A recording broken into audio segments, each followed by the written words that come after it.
চাঁপাইনবাবগঞ্জে যুব মহিলা লীগ ও আওয়ামী লীগ নেতৃত্বের নিয়ে আন্তর্জাতিক দুর্নীতি বিরোধী দিবস পালন করেছে জেলা প্রশাসন ও জেলা দুর্নীতি বিরোধী কমিটি।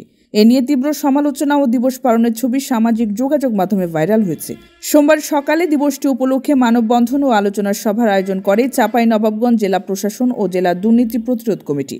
মানববন্ধন ও আলোচনা সভায় দেখা যায় সামনের সারিতে জেলা প্রশাসক ও পুলিশ সুপারের সাথে অংশগ্রহণ করেন জেলা ও পৌর যুব মহিলা লীগের কয়েক নেত্রী। এই সময় উপস্থিত ছিলেন জেলা প্রশাসক Mohammad Abdus Samad, police super Mohammad Rezaul Karim, civil surgeon doctor S M. Mahmudur Rashid, জেলা দুর্নীতি প্রতিরোধ কমিটির সভাপতি মোহাম্মদ ইব্রাহিম হোসেন, সাধারণ সম্পাদক মোহাম্মদ মশিউল করিম বাবু সহ অন্যান্য অতিথিরা।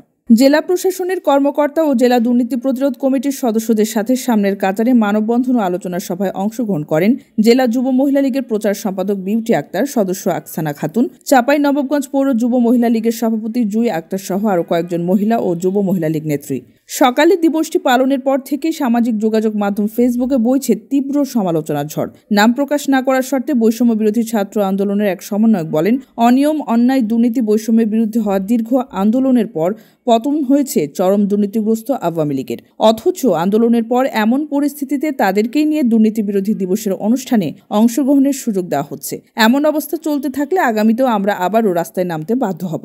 চাঁপাইনবাবগঞ্জ জেলা ছাত্র অধিকার পরিষদের সভাপতি ওহিদুজ্জামান সাইম বলেন, বিগত আওয়ামী লীগ সরকারের বিরুদ্ধে ব্যাপক দুর্নীতির প্রমাণ পাওয়া গেছে। তাদের সহযোগিতা করেছে বিভিন্ন সহযোগী সংগঠন, এমনকি সন্ত্রাসী কর্মকাণ্ডের দায়ে ইতোমধ্যে আওয়ামী লীগের সহযোগী সংগঠন ছাত্রলীগকে পুরোপুরি নিষিদ্ধ করা হয়েছে। তাদের এসব অনিয়ম, দুর্নীতি, লুটপাট ও বিতর্কিত কর্মকাণ্ডের বিচার চলমান রয়েছে। তাই এমন অবস্থায় মহিলা লীগ বা যুব মহিলা লীগের নেতৃত্বের অংশগ্রহণ স্বাভাবিকভাবে দেখার কোনো সুযোগ নেই। আমরা এর তীব্র নিন্দা ও প্রতিবাদ জানাই।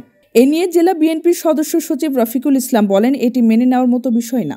আওয়ামী লীগ গত 15 বছরে দেশে ব্যাপক দুর্নীতি, লুটপাট করেছে, অথচ দুর্নীতি বিরোধী দিবসের মতো এমন আয়োজনে তাদেরকে আমন্ত্রণ জানানো হচ্ছে।